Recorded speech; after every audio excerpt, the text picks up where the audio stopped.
Kuha muna tayo ng isang resource person. Makakausap po natin dahil kung natatandaan ho ninyo, yung mga balota na kinakailangan hong sirain ay para hindi raw magamit sa pandaraya, pero may mga proseso pala itong pagdadaanan. Kapiling natin sa ating linya ng komunikasyon si Ginoong Terence Michael Tablizo.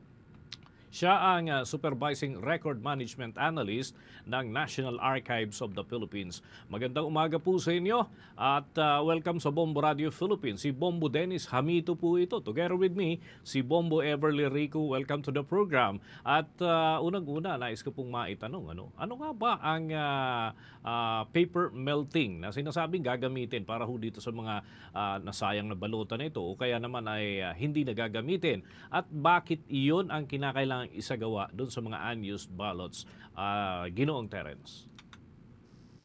Okay.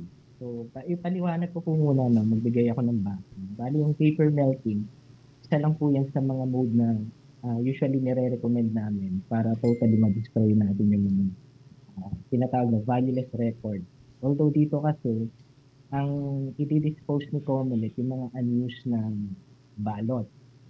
So, yung procedure na gagamitin nila is from the Commission on Audit, hindi from the National Archives. Kasi hindi pa record yun. Although, ang mangyayari dito, pag sinabing paper melting, yung mga unused ballots na yan, dadalhin din sa mga paper mill, or yung tinatawag namin tunawan, doon i-recycle para talagang hindi na siya magagamit.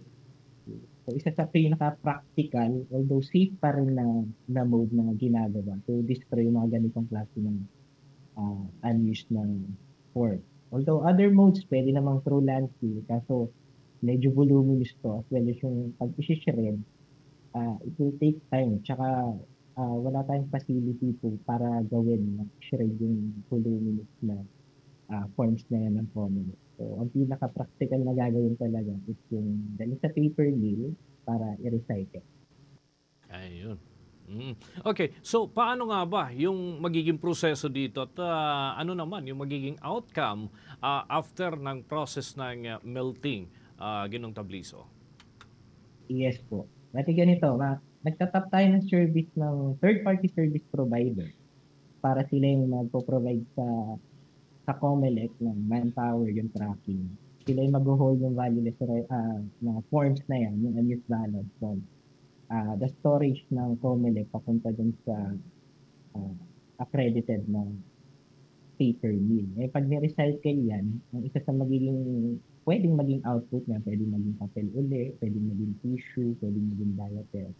So, mapoproduce din ng mga usable na products mula din sa i-recycle na unused forms ni COMELEC. Mm. Pero ang pinag-uusapan natin dito, Ginong Tabliso, ay 6 na milyon na mga balota ang kinakailangan sirain para nga hindi na ito magamit ng ilan na gustong kumbaga magamit yan sa anumang illegal na pamamaraan. Gaano po kaya kahaba yung proseso nito para sa 6 na milyon na mga balota na una nang naiimprenta dyan sa National Printing Office? Yan, depende sa volume eh. Kasi sa pagkakatanda ko, ang mga paper mill company, parang may pinupuno silang certain na volume as to metric tons. Tapos bago nila ihulog yan doon sa mga chemical solutions for melting and recycling. So, depende kung saan dadalhin. Uh, kung malaking facility, madali lang din matunaw at na-recycle ulit. Mm. Okay, may katanungan din ho ang aking katandem dito, si Bombo Everly Rico. Bombo Ever, with your questions? Alright. Ito rin po ba yung unang pagkakataon na nakatanggap po ang inyong ahensya ng ganito po karami na mga balota na sisirain po? Hindi po. Kasi isa sa mga mandate ng National Archives yan. Kami yung regulatory body pagdating sa disposal ng records. So, walang government agency na pwedeng mag-dispose ng official records nila na hindi dumadaan sa procedure na. So, sanay kami sa mga ganyan. Kaya nga po yung usual mode, sabi ko, ang pinaka-practical, usual, sale kasi yung term na ginagamit sa amin. Eh. Pero technically, hindi tayo nagbebenta ng record kasi bawal yon. So, kagaya pinaliwanag ko kanina, for recycling yan. regardless ng volume. Basta may third party tayong ina-accredit, sila yung maghahakot, sila yung magdadala din sa mga recycling center. So hindi bago sa amin yan. Okay. Pero maituturing po ba natin na isa na ito sa pinakamarami po na sisirain? Kasi hindi po ata normal din na milyon-milyon o to be exact, 6 million ito pong sisirain po na mga balota. Isa siguro sa pinakamarami. Kasi may ibang government agency din na minsan pag nag-dispose, hindi ko lang sure kung naipon. Ang dami din as to volume. As in, halimbawa kung ilang 10-wheeler truck pag hinako at dadalhin din sa mga recycling plant. Alright, your assurance na lamang din po siguro para hindi po magamit ito pong mga balota pong ito, like sinabi nga po ni Bombo Dennis, sa mga posible na mga maling paraan po. Okay po. Ganito yan. Sa government kasi may mga procedures tayong sinusunod.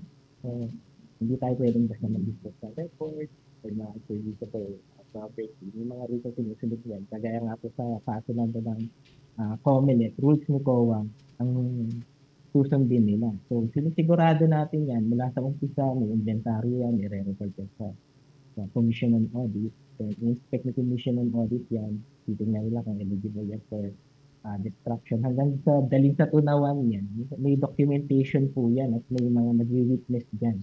Kasi siguraduhin natin na kaya natin dinaan sa proseso na yun para hindi mapupunta kung saan-saan ay magamit ng kahit na sino yung ballots na yan na i-dispose. We trust the process. Ganun lang po. Okay, thank you so much para ho sa pagpapaliwanag niyan, no? Sapagkat bibihirang pagkakataon na nai-explain ho itong kagaya nito. Volume ho ito ng mga gagamitin sanang balota pero dahil nga may mga security features itong mga balota na ito at posible nga na magamit sa ibang paraan. Ito na lamang Ginoong Tabliso. Since hindi gaanong naririnig yung National Archives sa ilang mga pagkakataon, may mga nagtatanong kung ano nga ba talaga yung main function ng National Archives para ho sa kabatiran na rin ng ating mga taga-subaybay sa Bomb Radio Philippines. Isa po dyan, yun nga po, isa sa, bukod sa kami nagpe-preserve at nag-identify ng mga historical records. Isang function nga yung regulatory pagdating sa records management. At least, maging aware yung public na hindi pwedeng basta mag-dispose ng official or public records sa mga government agency. Kailangan siya duman sa proseso namin, kailangan dyan may legal basis na pinapa-upload din sa amin. At nire-request, wini-witness namin, i-dinodokumento. Isa lang po yan sa malawak na function din ni National. So, I'll explain ko na lang yung related po dito sa ating concern sa ballots ng COMELEC. Okay, thank you so much, Ginoong Terence Michael Tabliso. Mga kabombo, nakausap po natin ang Supervising Records Management Analyst ng National Archives of the Philippines. Yan ay si Ginoong Terence Michael Tabliso dito pa rin sa ating Bombo Network News. Samantala, sa tuloy-tuloy nating mga balita.